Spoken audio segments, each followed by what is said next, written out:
دوسرا جو بڑا ایک سٹیٹمنٹ ہے وہ رانا ثناءاللہ اور عمران خان کے سٹیٹمنٹس ہیں کہ دھرنے کے اوپر کیا ہے. اسی لیے میں نے وہ ہمارے ساتھی ہیں ذوالقرنین اقبال جنہوں نے خبر دی سپریم کورٹ کے صبح والے اس کیس کے حوالے سے جہاں وہ روڈز کی بندش کے اوپر انہوں نے فیصلہ کرنا ہے, تو اس میں ان دونوں کے بیانات کو مد نظر رکھتے ہوئے کورٹ کا آرڈر آنا چاہیے اور دونوں کے اوپر سخت قسم کا حکم نامہ جاری ہونا چاہیے.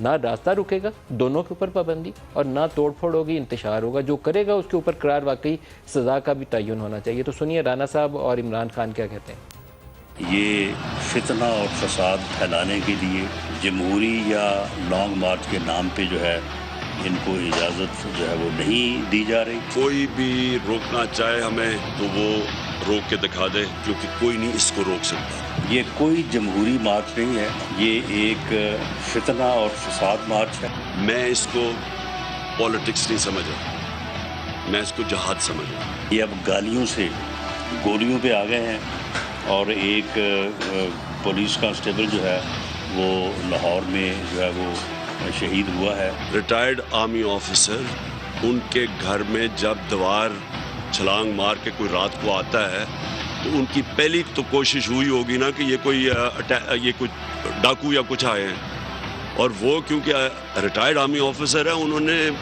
یعنی جو ویپن استعمال کرنا جانتے ہیں انہوں نے استعمال کر لی. یہ پرامن احتجاج کرنے آ نہیں رہے.